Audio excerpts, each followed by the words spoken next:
अगर आपके पास भी पुराने ग्लव्स पड़े हुए हैं तो जल्दी से निकाल लीजिए, क्योंकि इनकी मदद से आज हम ढेर साग, पालक, मेथी मिनटों में काट लेंगे। खास तौर से मेरी वो बहनें जो साग और मेथी सिर्फ इसलिए नहीं बनाती हैं कि इसको साफ करने में और काटने में बहुत ज़्यादा टाइम लग जाता है, तो आज उनकी बहुत बड़ी प्रॉब्लम सॉल्व हो जाएगी। आज मैं आपके लिए बहुत ही यूनिक आइडिया लेकर आई हूँ।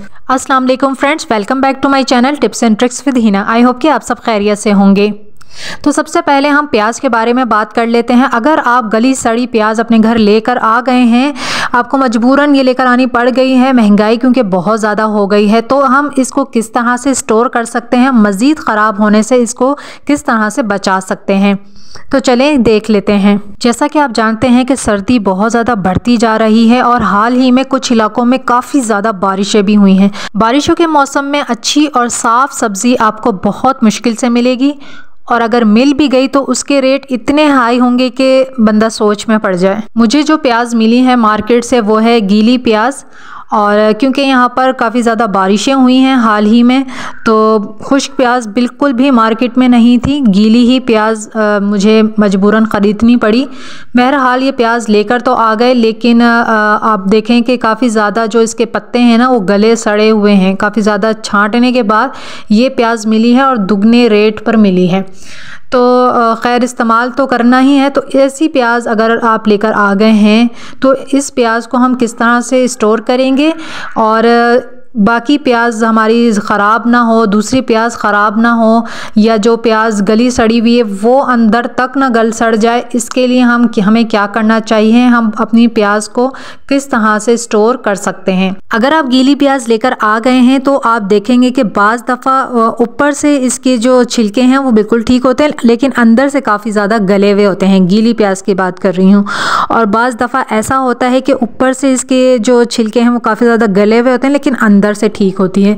तो दोनों सूरतों में आपने इसके ऊपर की 1-2 लेयर निकाल देनी है, साफ़ कर दें इसको ऊपर से इसके छिलके, और आपने अच्छे से देखना है कि अंदर से अगर कोई गला हुआ है तो आपने काट के इसका गला हुआ पार्ट भी निकाल लेना है। अगर ज़्यादा गली हुई है तो आपने इसको अलग रखना है। तो ऊपर से इसकी 1-2 लेयर्स को निकाल लीजिए, ताकि जो आपकी बाकी की प्याज है ना वो और ज़्यादा गल सड़ ना जाए, और जो सही प्याज है एक गली हुई प्याज की वजह से बाकी की प्याज भी जो है ना वो ख़राब ना हो सके। तो ये आपने एहतियात करनी है। साफ़ कर दें, ऊपर से इसकी 2-3 छिलकों की लेयर्स निकाल दीजिए, वरना फिर ये होता है कि गीली प्याज अंदर से तो गले सड़ेगी और दूसरी प्याज को भी ख़राब करेगी, और फिर इसके अंदर से ना पौधा निकलने लग जाता है प्याज के अंदर से, जैसा कि आप ये देख रहे हैं पड़ा हुआ है यहाँ पर। इसकी ये फिर फूटने लगता है, इसके अंदर से फिर उगने लगता है इसका प्लांट। तो ये सिस्टम से बचाने के लिए आपने इसको अच्छे से साफ़ करके रखना है। जब खुश्क प्याज लेकर आते हैं ना तो उसके छिलकों को हम साफ़ नहीं करते हैं, उसके छिलके प्याज के साथ ही रहने देते हैं, और जो छिलके उतर जाते हैं, झड़ जाते हैं, उन छिलकों को भी हम नीचे बिछा देते हैं और फिर उसके ऊपर प्याज को रखते हैं, ताकि जो है ना प्याज के अंदर मॉइस्चर पैदा ना हो और प्याज ख़राब ना हो। अगर आप कभी मंडी गए हों या कभी बड़ी मार्केट जाना क्या इत्तफाक हुआ हो तो आपने देखा होगा कि वहाँ पर जो है ना सब्ज़ी वाला पहले छिलके बिछाता है सारे प्याज के, और उसके ऊपर जो है प्याज लगाता है। तो इससे भी जो है ना क्योंकि प्याज ख़राब नहीं होती है, लेकिन ये क्योंकि गीली प्याज है तो इसको हम पहले अच्छी तरह से साफ़ करेंगे, और इसको मज़ीद मॉइस्चर से बचाने के लिए आपने अखबार लेना है या फिर कोई पुरानी कॉपी के पेजेस ले लीजिए, और उसकी बॉल्स बना के ना आप गैप से ना बीच बीच में काफ़ी सारी बॉल्स बना कर रख देंगे। तो इससे भी जो है ना प्याज ख़राब नहीं होगी और इसके अंदर मज़ीद मॉइस्चर पैदा नहीं होगा। अब ये जो प्याज जो हमारी जिसके अंदर प्लांट निकल रहा है और मॉइस्चर की वजह से ये फूटने लगती है, तो इस प्याज के लिए एक बड़ा ही ज़बरदस्त सा हैक बता रही हूँ। वैसे तो आपने बचाना है कि ये जो है ना इस तरह से फूटे ना। अगर एक आध प्याज आपके पास इस तरह की आ जाती है तो आपने ना एक गिलास लेना, उसके अंदर थोड़ा सा पानी डालना है, कि इतना पानी डालना है कि सिर्फ नीचे से जो है ना प्याज थोड़ी सी गीली हो जाए, इसकी जड़ें निकलने लगेगी और ऊपर से जो है इसके लीव्स निकलने लगेंगे, जैसे कि निकल रहे हैं, आप देख सकते हैं। तो ये आप इसको फिर इस्तेमाल कर सकते हैं, अपने चाइनीज़ खानों में इस्तेमाल कर सकते हैं, या फिर क्योंकि ये थोड़ी सी है तो आप सूप में थोड़ा सा टच डालने के लिए ग्रीन तो भी इसको यूज़ कर सकते हैं। मैं तो इसी तरह से एक आध प्याज अगर निकल जाती है ना, इसी तरह से पानी में डाल के रख लेती हूँ और अपने खानों में इसको इस्तेमाल कर लेती हूँ। सीज़र से आप इसको कट कर लें, बहुत ही जल्दी ग्रो हो जाती है। तो ये मेरे ख्याल से हफ्ते में इतनी ज़्यादा ग्रो हो गई है। इसी तरह से मैं इसको ऊपर से जब मुझे इस्तेमाल करनी होगी ऊपर से कट करूँगी और अपने खानों में को मैं आसानी से सूप वगैरह में इस्तेमाल कर सकूँगी। फिर ये और ज़्यादा ग्रो होती जाएगी इसी तरह से। तो एक आप इस तरह से भी एक आध अगर आपके पास प्याज इस तरह की आ जाती है या वो फूटने लगती है तो आप गिलास में इस तरह से उसको डाल के रखें, तो आप इसको अपने खानों में इस्तेमाल कर सकते हैं। गार्निश के तौर पे भी आप इसको इस्तेमाल कर सकते हैं और इससे आपके घर की ग्रीनरी में भी इजाफा होगा और ख़ूबसूरती में भी इजाफा होगा। साग, पालक और मेथी को मिनटों में काटने का बहुत ही इजी और ज़बरदस्त सा हैक आपके साथ शेयर करूंगी। लेकिन सबसे पहले जो है इसकी सफाई का काम है, इसको साफ़ किस तरह से करना है।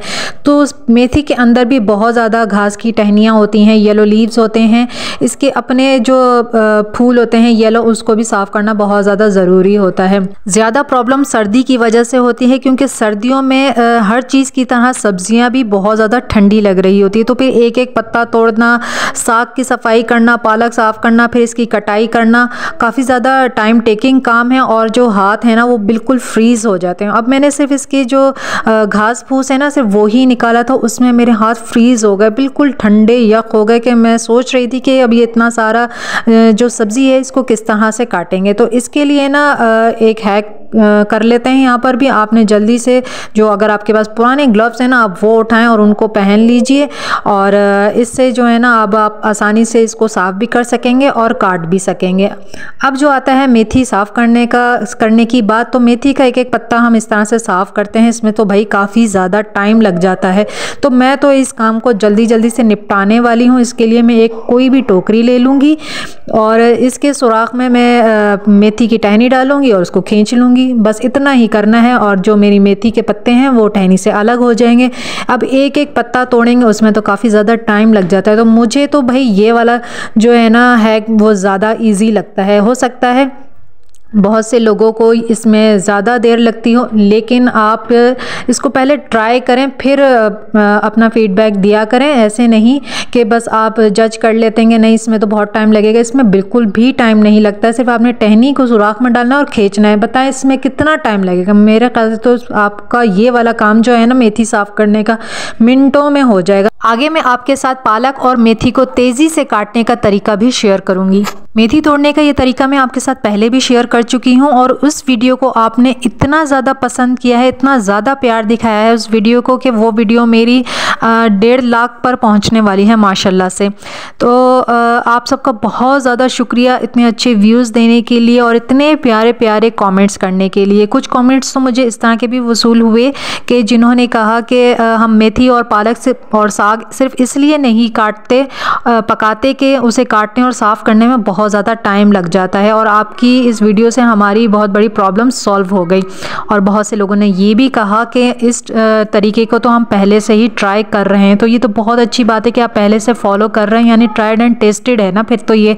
और आप लोगों की मेरी एक वीडियो की वजह से प्रॉब्लम सॉल्व हो जाती है, तो इससे ज़्यादा और क्या चाहिए, यानी मेरा वीडियो बनाने का मकसद पूरा हो जाता है। अच्छा, कुछ लोगों ने ये भी कहा कि कोई नया तरीका बताएं।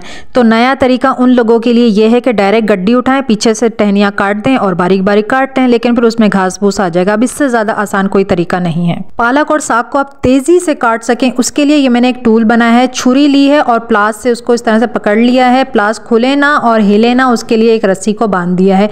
इतना अमेजिंग ये टूल बनकर तैयार हुआ है ना बस। और बनाना भी आप देखें कितना आसान है। पैर रखें इसके ऊपर और अपनी गड्डियाँ लें और आप इस तरह से काटते जाएं।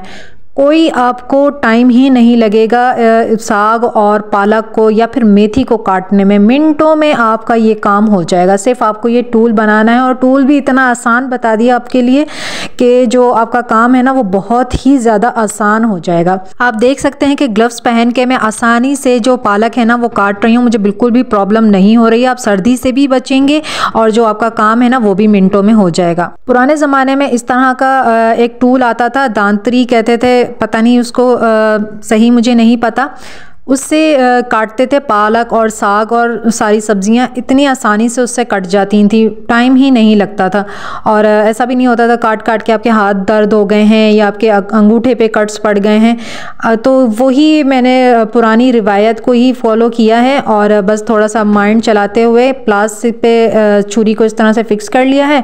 और अब ये देखें कितना आसानी से ये हमारा जो पालक और साग और मेथी, कोई भी इस तरह की लीफी वेजिटेबल्स हो ना, आप आसानी से इसे काट सकते हैं। आपने पैर रखना है, बिल्कुल भी ये मूव नहीं करेगा, ऐसा नहीं है कि आपको बीच में डिस्टरबेंस होगी या कुछ मसला होगा। आसानी से आप सारा साग पालक बहुत ही मिनटों में ये काट लेंगे, कोई ज़्यादा टाइम नहीं। अब ये देखें, पहले मैं ग्लव्स पहन के कर रही थी ताकि सर्दी से बच सकें।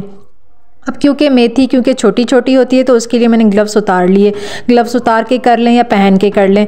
अब क्योंकि ज़ाहिर है मैं यहाँ पर सर्दी की बात कर रही हूँ तो मैंने ग्लव्स पहन के सारी सब्ज़ी को काट लिया और मुझे कोई प्रॉब्लम भी नहीं हुई और मेरा काम भी आसानी से हो गया। आई होप कि वीडियो आपके लिए यूज़फुल रही होगी। वीडियो अगर ज़रा सी भी पसंद आई है तो इसे लाइक ज़रूर करें और चैनल पर नए हैं तो चैनल को सब्सक्राइब करें, अपना फीडबैक भी दें।